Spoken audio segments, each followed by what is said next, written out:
4 became that number. Tom Brady was chasing that. He got it, and he smashed it. 4 is no longer that number. 4 is probably the number to get in the first tier of Hall of Fame of historic quarterbacks in the NFL. It could get you in that tier. It could be Tom Brady, Joe Montana, Patrick Mahomes, but we're not talking about just getting there. We're talking about becoming the greatest of all time as a NFL quarterback in the National Football League. That's what we're talking about. What do he need to reach that? He needs to keep getting passing titles, most passing yards, maybe even most touchdowns in the league. That's what he needs. He needs at least one more season MVP. At least one more. At least.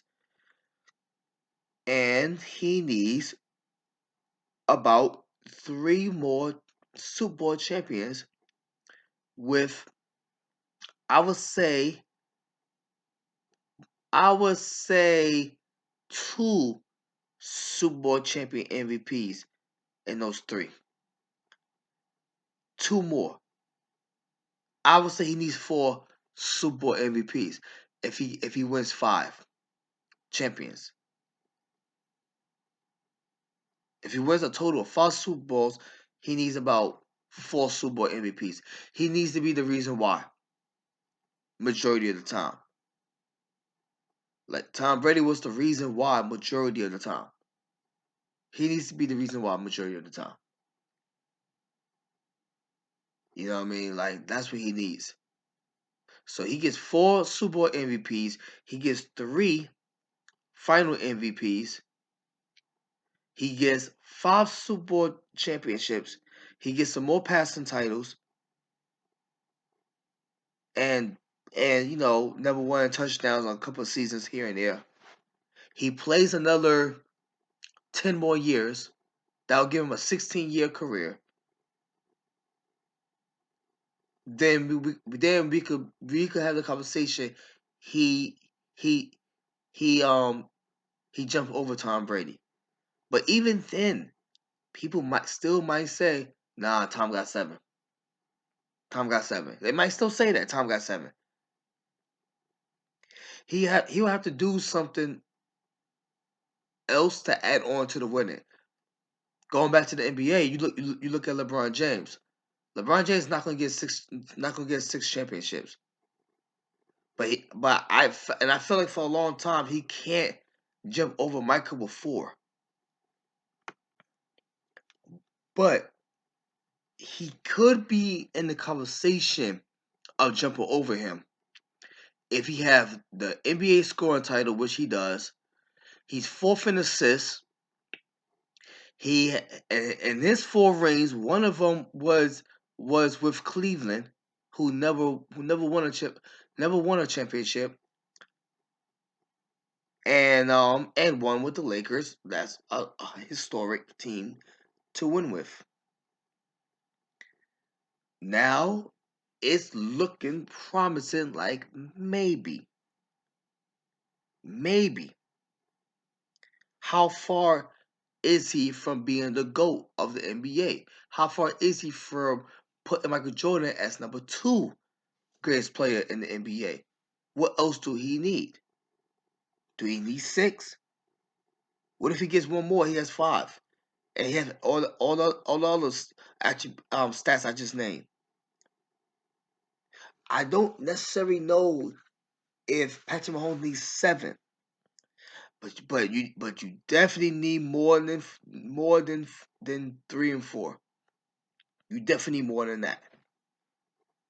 But of all honesty, the fact that we're able to have this conversation about Patrick Mahomes, his first 6 years in the league, 5 years starting, 27 years old, that is amazing. And that right there is not enough, but like my heart, I don't know, like my heart is saying, man, it's the greatest quarterback I've ever seen play. My heart is saying that.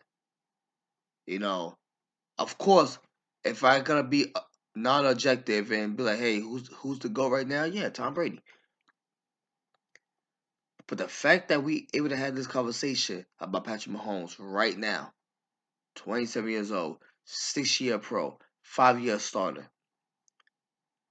5-year starter, 5 AFC championships, two Super Bowl rings, two season MVP, two Super Bowl MVPs.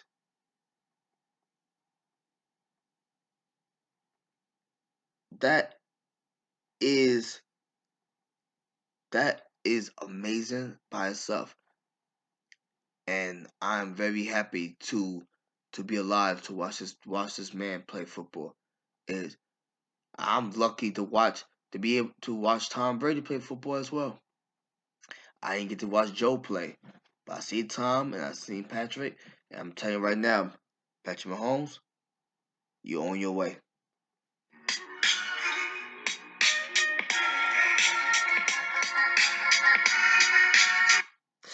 Yo, let's get some NBA in this podcast, man. It's a lot about football, man. Football season is over.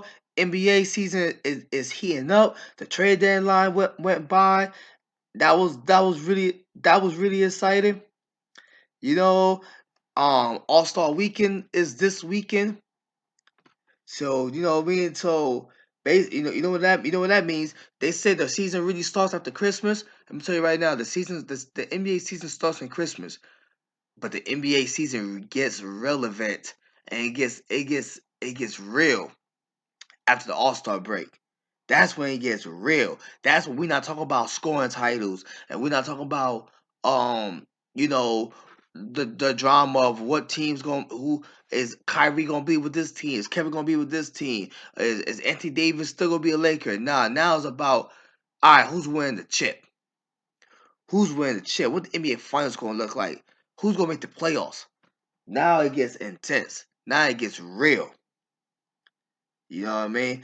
That this is the time where where the NBA gets exciting to watch.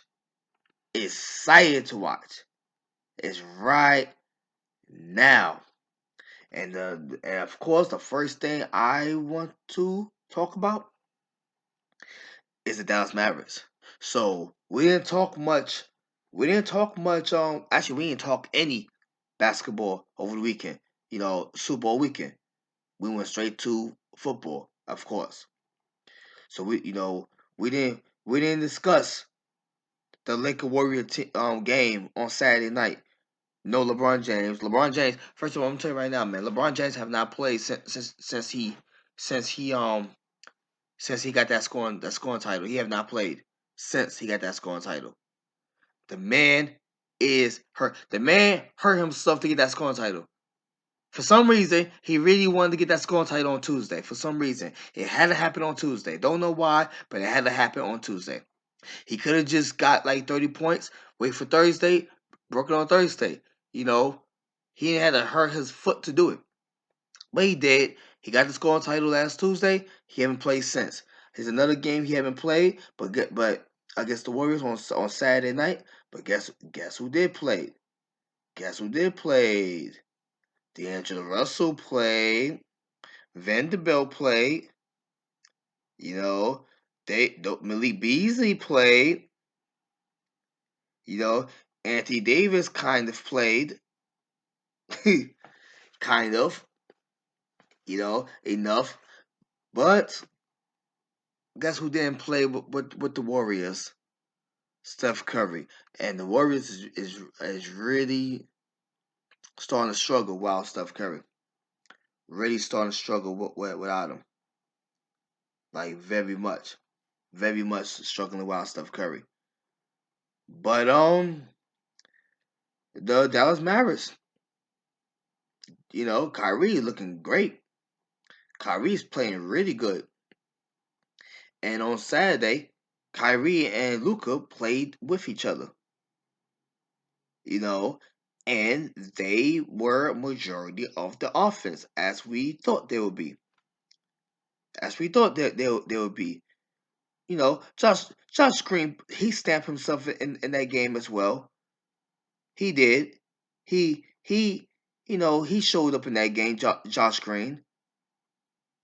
But really, it was the Kyrie and Luka show offensively. But they ended up losing the overtime to the Kings.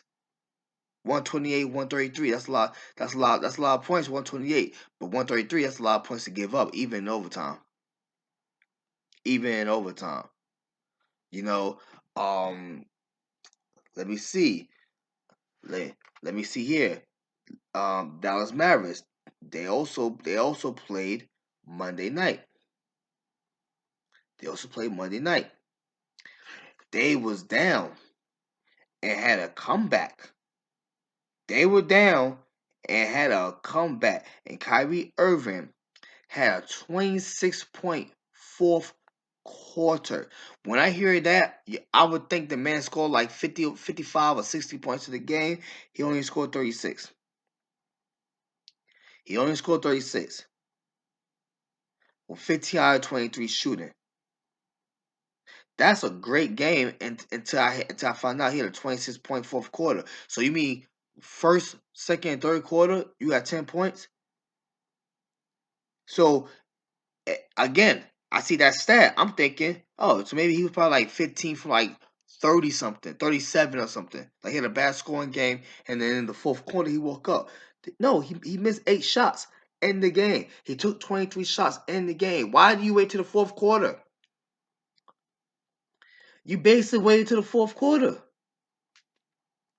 Basically, like that was. Uh, it's because Luca had to get his. That's what I'm sort of think. Because it's another game where it became the Kyrie Luca show offensively. Because Luca had 33 points, 10 for 20 shooting. So Luca had 20 shots in that game. Kyrie had 23 shots in that game. No Josh Green in this game. He didn't show up in this game. Christian Wood did though. Christian Wood off the bench. He did. But again, it's basically the Kyrie Luca show. And this is what I thought when I saw this trade. When I saw this trade, this is exactly what I was thinking. They needed a big man, not another guard that's going to take control of the offense and everything. They don't need another point guard basically. They needed another big guy. You had the right idea with Porzingis, but no Porzingis. And and let me give a little shout out to Porzingis, because last week I was kind of hard on Porzingis in one of my episodes, and after that I see this man like balling out for Washington. It was games that they didn't always win, but he'll one game I see he got like 30 points, another game I see he got like 36 points. So you know he's playing pretty good right now. He's playing pretty good right now. Right now. On Monday night, he got 34 points against the Warriors. 34 points. They lost the game, but still 34 points. 12 for 16 shooting. So let me give a little love for Porzingis, because I was kind of hard on him, and ever since then I'm seeing him basically averaging 30 in the week. But not always getting the wins while doing it, because it's the Wizards. But anyway, though, back to the Mavs. Yeah, Kyrie's not staying on this team. It's not happening. They give up. They don't play defense. They give up too many points, and a lot of times it's them two offense. It's them two and maybe one other player that might show up. Score a good 20 something points, while Kyrie and Luka get 30 points, and give up 120 something points as a team. It's not a good team. It's an income is it's a good look that it was trying to give Luca something, because it was too much